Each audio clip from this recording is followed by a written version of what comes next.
Hey everyone, my name is Dr. Dolores Tarver, and it is time for the tea. Tea time with Dr. Tarver is an opportunity for you to learn some skills that will help you along your wellness journey. It is not intended to be a substitute for therapy, but more of an additional support resource that you can take full advantage of. So, what are we talking about today? Well, it is the last day of January, so this is a good time, I think, for us to talk about comparison behaviors. So, our topic for today is one of these things is not like the other. How we're going to crush these comparison behaviors. So, I know that you probably made some type of New Year's resolution, or in January was going to be where the money resides for you, or possibly you had some things on your vision board maybe that you wanted to have accomplished by this time in the month. And so we're 30 days in. We know that it takes about 21 days to a month to create a good habit.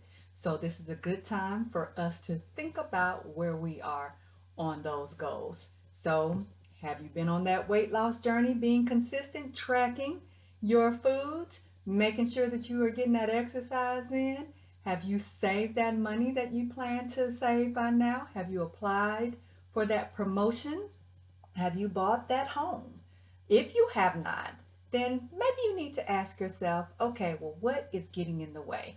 What is stopping me from letting go of this relationship that I know is not going anywhere? What is stopping me from being able to step out and launch this business that I've wanted to launch? Now, it could be a variety of things because we know that we often start out strong, but then we're not consistent. We let other things take priority and we stop setting aside that time to really truly invest in ourselves. However, there is one other thing that I think people often don't think about when they haven't reached the goals they've created for themselves, and that's these pesky comparison behaviors.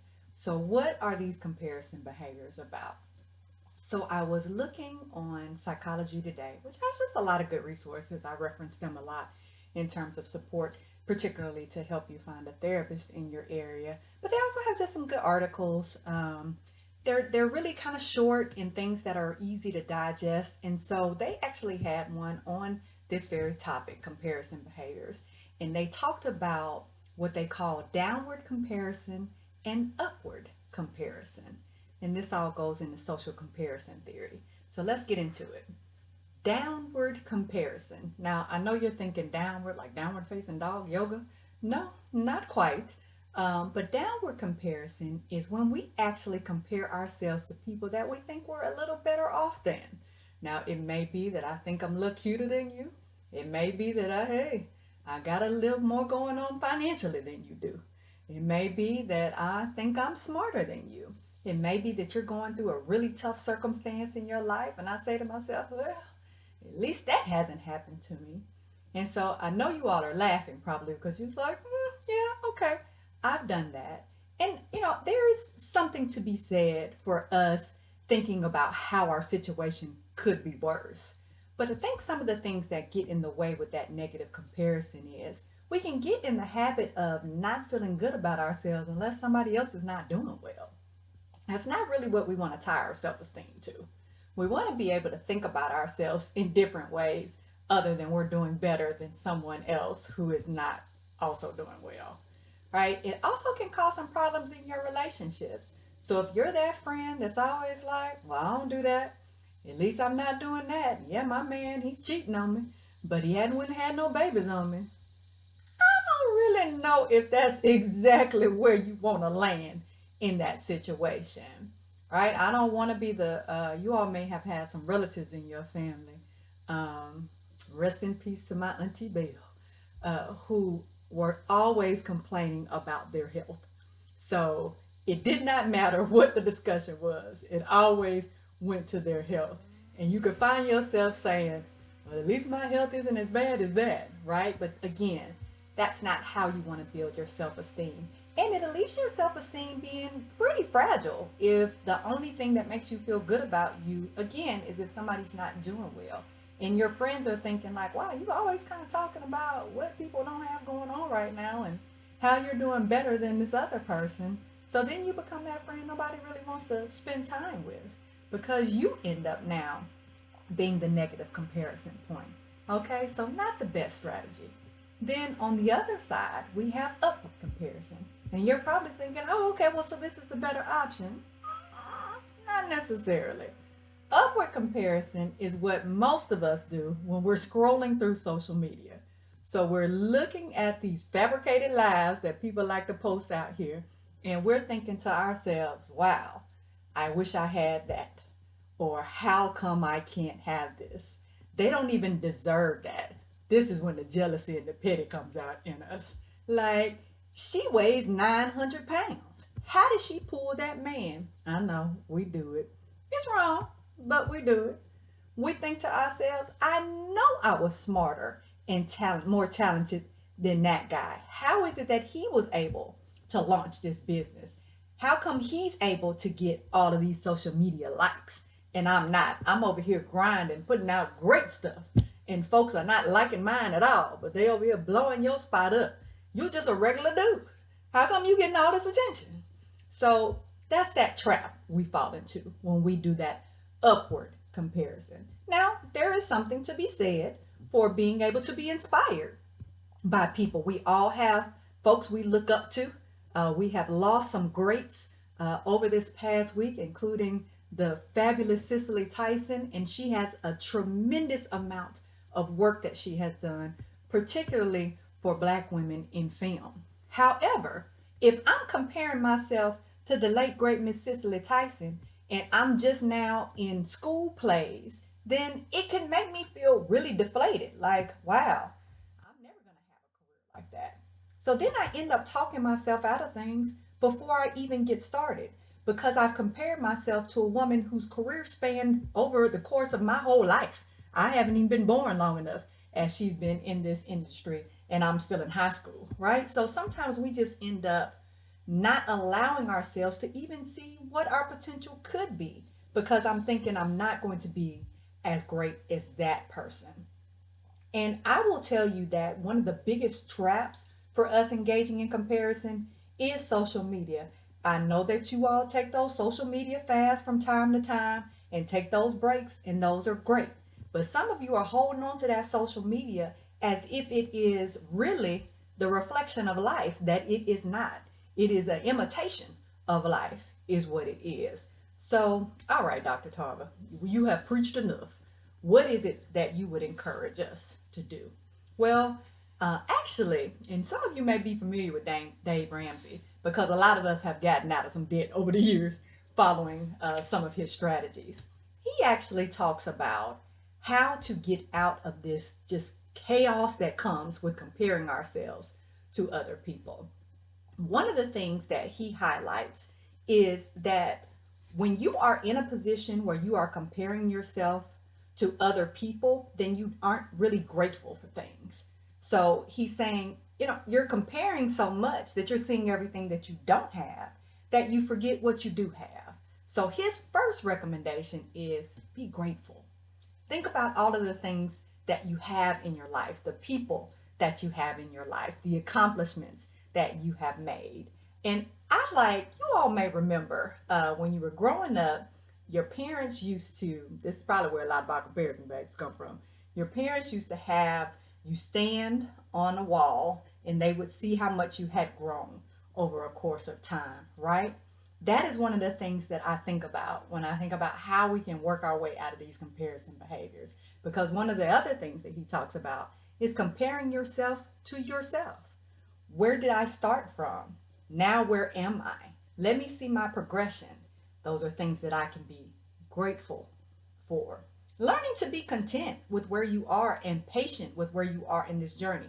Now, don't get me wrong. Do not confuse contentment with complacency. So I am not at all telling you to get comfortable in a situation that was never meant for you to be in. What I'm telling you is if I have goals, if I have steps, a plan that I'm working toward, let me work those steps. Let me be kind to myself and allow myself to be able to go through that process. Starting a business doesn't mean that Today I think about the business, tomorrow the business opens. We know that there are a lot of steps in between there. So I just want to make sure that I'm allowing myself time to be able to fully develop. Focus on your strengths. We all have strengths, things that we do very well. Now, I know it is hard for you all to think about your strengths other than when it's time for a job interview and they ask you, what are your strengths? What are your weaknesses? But just in general, are you able to say, hey, here's what makes me great? Now, that's not hubris, that's not arrogance. That's you being able to have an accurate assessment of who you are and your skills and abilities. And you should be able to at least rock three things that you can say about yourself in terms of those strengths. And if you're having trouble, elicit the support of some of your peers or people that have taught you or people that you have worked for, because they'll have a better understanding maybe if you're having a hard time seeing it for yourself. Celebrate other people, but don't celebrate them in the way like, I see you got that little job, that new little car. That's cute, right? Celebrate them as in, hey, sis, hey, bro, like you are moving up, and you moving up gives me hope that I can too. Or I see that you have actually utilized your strengths to propel you to this next level. That's a joyful thing. To be able to see somebody else walking in their purpose, that should give us some excitement too. Because when people are doing well, they tend to treat other people better. They tend to have a healthier, longer life. Like we want people to be around and be able to do things that they enjoy for as long as they can in the healthiest ways that they can. So learn to be other people's cheerleaders, not to the extent that it takes away from you doing anything for yourself. I don't want you to become other focused, but I do want you to be able to say, you know what, you did that. Another thing that I like to tell people do is just create some boundaries around what you're taking in. We know, especially in the new year, that we're very mindful about what we're taking into our bodies, what we're drinking, what we're eating, what we're watching, who we're around, what we're listening to, especially during this pandemic. We want to be very mindful of that. So take a fast from that negativity. Make sure that you are not just spending so much time trolling on social media that you are missing out on living your own life. Invest in other things. Spend some time with your family. Work on that hobby that you've had that you let go of. Get back to those fitness goals that you have. Go and see some mountains or some canyons. Go to the beach. Go see some water. Like make sure that you are doing things that really are for your wellness and not just taking in all this negativity that comes along with social media, because you'll see 1,000,000 people like it and 100,000 people hate it. And well, you know what we're gonna go to? Those 100,000 people that hate it, because you're like, I know. I don't look like nothing no way, right? So you don't even want to feed that in your spirit. You want to make sure that you're nurturing healthy aspects of self, and that includes replacement behaviors. So, your phones often tell you how long you've been on social media. Hey, you've increased your social media use this week by 50%, right? So pay attention to that. If you're noticing like I spend a lot of time on social media, then maybe I want to reduce it by half or a quarter and start working my way down and doing some other things like reading, which is what's going to allow you to be able to truly reach those goals without worrying about if somebody else is going to like your posts or not, or you comparing yourself to what somebody else is out here fabricating that they're not really doing. Okay? And I know we get it earnestly, people. Like, I know that our families, we grow up with this. I'm sure that you all are very aware. Developmental milestones are about comparing. When did you learn to walk? When did you learn to talk? When did you learn to potty train, right? So all of these things that happen in our lives, your school standardized tests, you all remember those little cute graphs you get. You're falling in the 50th percentile of other peers your age, right? So our whole lives have been about comparison for one thing or another. Where you went to school, where you live, what you wear. It's all about comparison. But we don't have to internalize that to a point where it's detrimental to our growth. It is good to have an honest assessment of ourselves and have some realistic things by which to measure. It is not okay for us to beat ourselves down looking at other people or to beat them down so we feel better about ourselves. Okay, so pause. Think about, okay, where am I with my goals? Have some things interfered? and I need to maybe reevaluate and get a different plan or add some additional things in order for me to be successful. So that reset piece is really important as you get ready to transition into February, because just because it didn't work out thus far doesn't mean it can't work out. So I don't want you to get deterred from your goal simply because maybe you've had a couple of weeks where you haven't been working toward it. All right? Be encouraged.